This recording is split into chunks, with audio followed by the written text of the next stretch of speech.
on it for diabetes and has in the human population a mental disorder called bipolar. And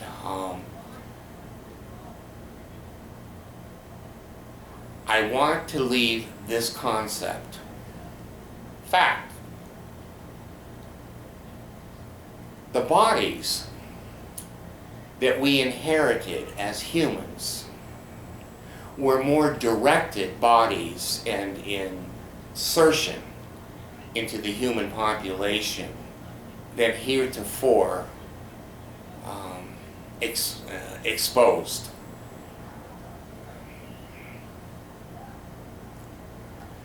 If you were born short or fat or with a mental illness or with a deficit that you and I needed to work on, we chose certain human bodies and human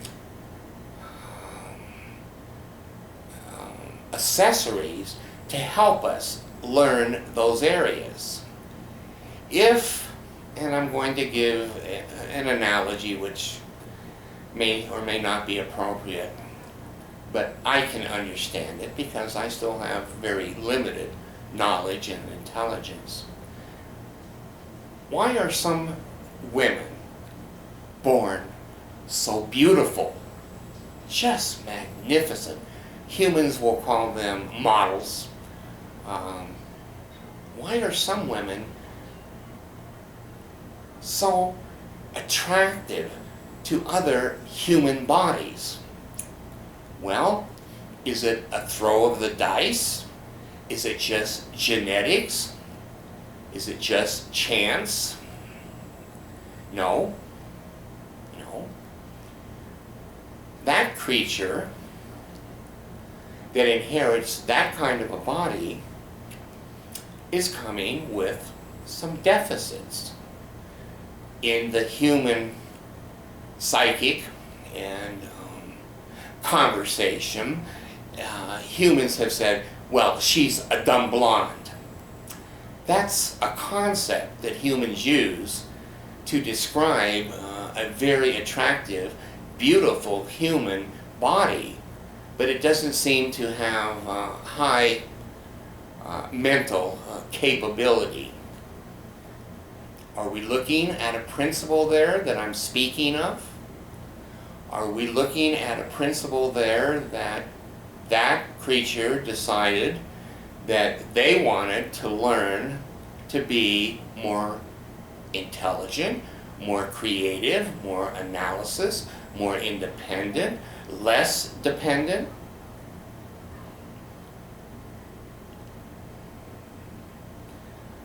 I'm going to leave also this concept.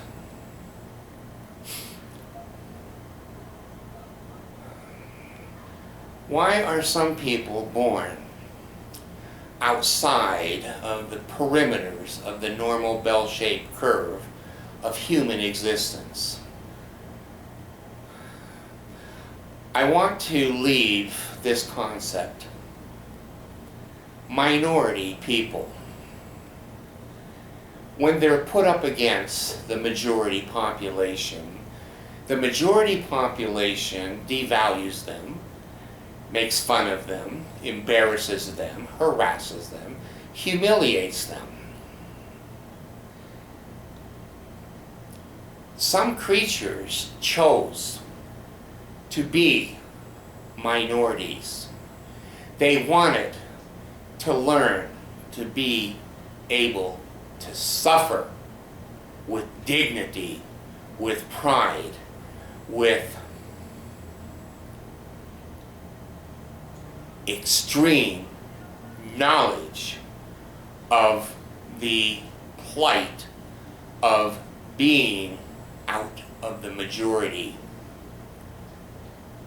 When I, as a human, look at minorities and I see them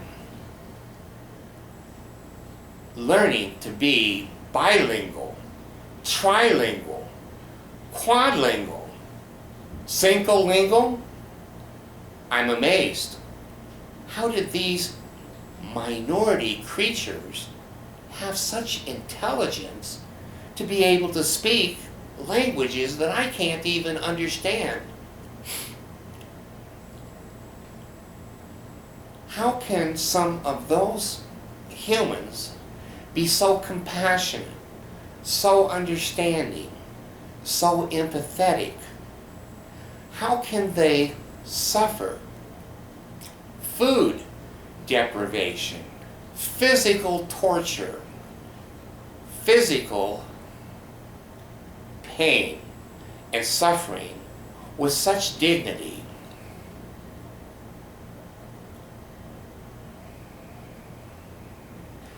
This is much more complex than the most human experiences would indicate. We have chosen the human bodies that we wanted to be inserted into, to learn and to be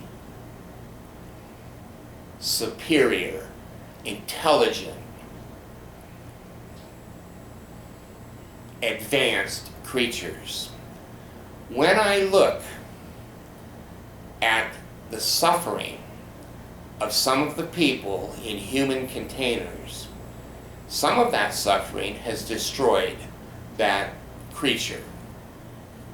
Some of that suffering and misery made them give up and say, being a human is not really what I thought it was going to be. I quit. The ones that didn't quit, I'm thinking maybe Nelson Mandela, maybe Martin Luther King,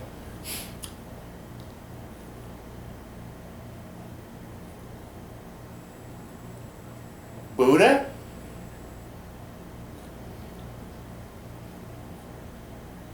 Christ. They appear to be magnificent human creatures matching the magnificent creature that they were before they were put into a human body. So,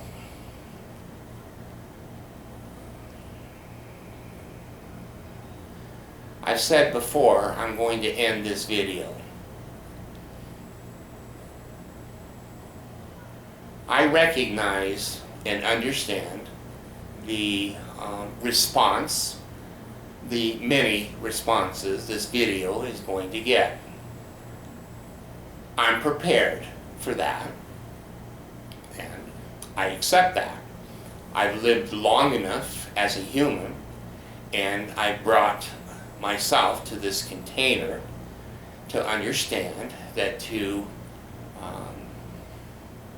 let these facts be known in this population of human beings is going to have a varied and possibly explosive, possibly dangerous, possibly a demise. That's a possibility. Do I think I'm going to be crucified like Christ? No. Do I think I'm going to be, sacrificed as a sacrificial lamb? Probably not. Could I be persecuted? Probably. Am I going to have to endure that? Most likely, yes.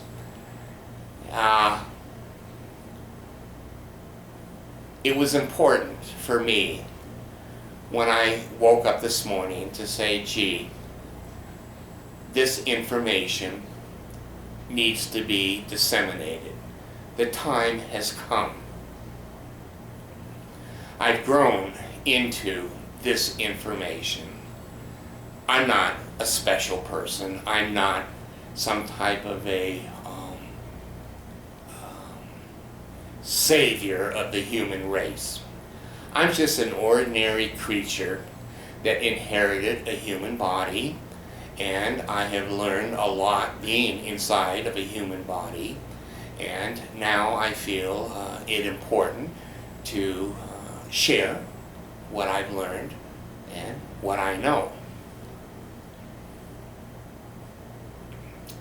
There are phrases in the Urantia book that have caught my attention.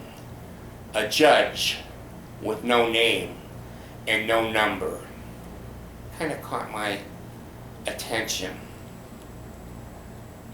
Midwayer kind of caught my attention.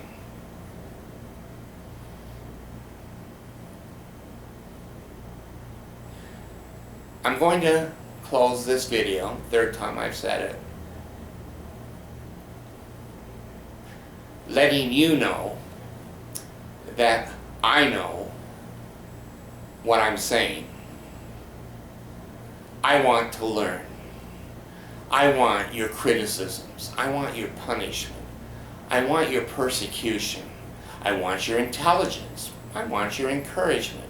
I want your testimonial that maybe this helped. Maybe it didn't help. I want to continue my experience as long as I can in the human body. It's only going to be a couple of more years and then I will be gone out of this container. What you do with the time you have, totally up to you. Up to you. You have every right to have fun, entertainment, recreation, all of the fun things that the human body can bring into our psychic, our mind, and our spirit, and our original creation. That's a good thing too. But I choose to use the other senses and knowledge to expand and to explore new horizons, new frontiers. The information about our existence, where we came from, why we're here, and where we're going, is here upon the earth.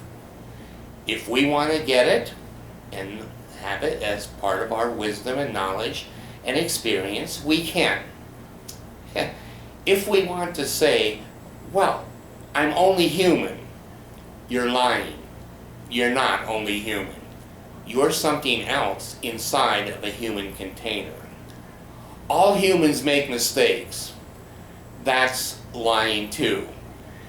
Humans that make mistakes are persons who knew better, but they just decided to make a mistake. Bad judgment is part of the human experience. Nothing wrong with not knowing and making decisions based upon limited knowledge. If we purposely limited that knowledge, then that's another issue. But if we just didn't have the knowledge, we hadn't grown to that point and made a judgment that wasn't a good judgment, that's normal. That's part of why we're in a human container.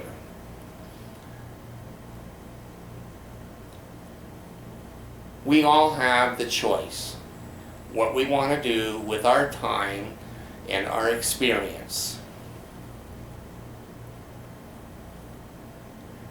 Please try to be a good human. Some of us can be better in a human body than others. I want to give. I think I probably was a creature that maybe was very selfish, very narcissistic, that's a human word, very unempathetic, very controlling, very non-compassionate. My human experience has been now serving, helping, being in social services, trying to learn how to be more compassionate, more understanding, more empathetic of the creatures that are inside human containers that are not that sophisticated yet. I have to be giving. And part of the reason for this particular video is I want to give. I want to learn to be a better creature than I was. I chose a bipolar mental illness. It's brilliant when it's manic. Oh, I love being manic. I hope I go to manic heaven. But it's also suicidal, depressive. I've tried to destroy my human container 5 times because I'm so miserable in it. So, if you can use my experience at all of discovering who you are over time, why you were put here, what you were meant to do and learn, you chose with your intelligence at the time the body you have. It wasn't an accident. Don't ever say, oh, you know, I was just born this way. No, you chose to be born that way because you knew being born that way, you would have obstacles that you would overcome to teach your main creation things that you wanted it to learn, for you to learn. So, whatever deficits you have and I have, we chose bodies to offset, exacerbate, and to expand our knowledge of making those deficits our strengths. That's really what the whole process is with the human container and experience.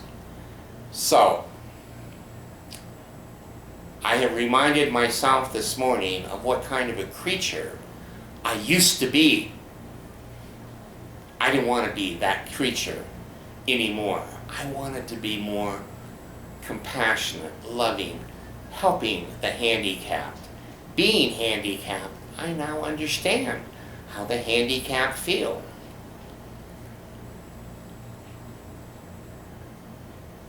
I'm happy now. I haven't always been happy in a human container. It's hard. It's a war out there. When we go out that front door of our homes, it's a war. We're running into all kinds of other creatures from other existences that are contained in human bodies. That's why it's so damn unpredictable out there. We're not all the same. We're all very, very different.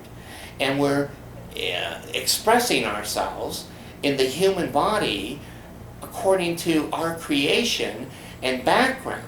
That's why we see so many unusual, unique apparitions of human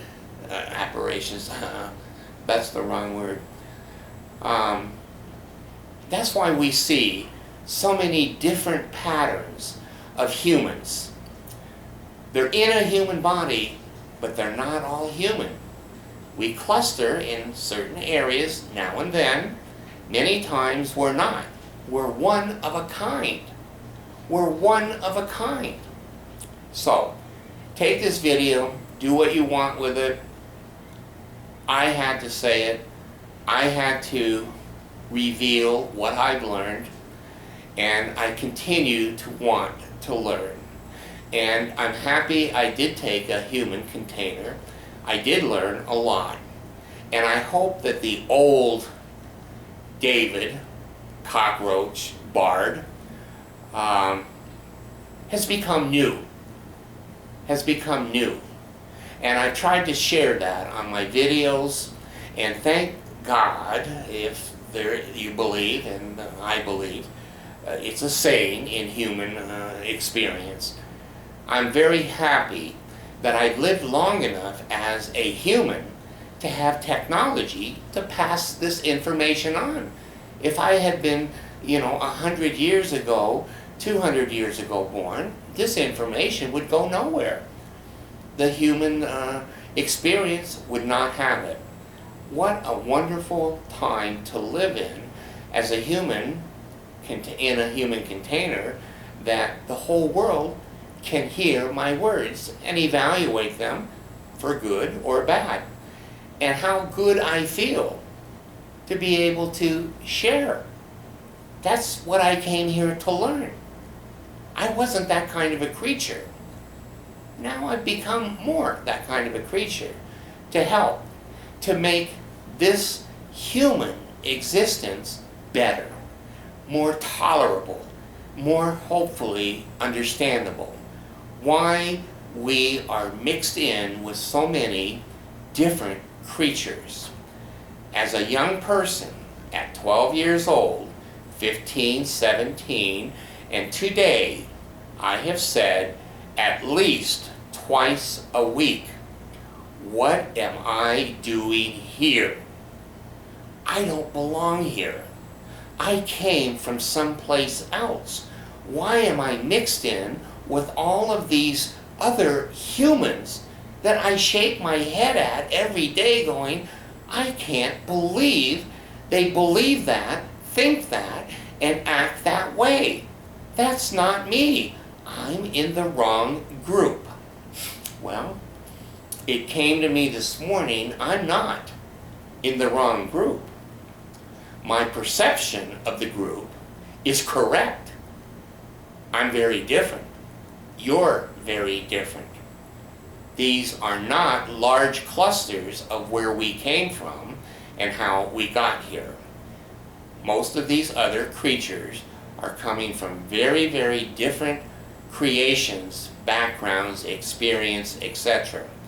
That's why you, perhaps, and I shake our head every day. We look at the newscast and go, I can't believe these creatures are me. They're human, and I'm human, and I'm part of this group. No, we're not. We are not. We are only in containers that are similar to the group. The group is so vast, so diversified, so unusual, and so unique. That's why you and I see what we think are aberrations of the exposure of the human existence. Hopefully this explains for me, and maybe for you, why we're here, where we're going, and where we want to be. It's our choice. The information is here. You and I right now are living in an age of all human experience.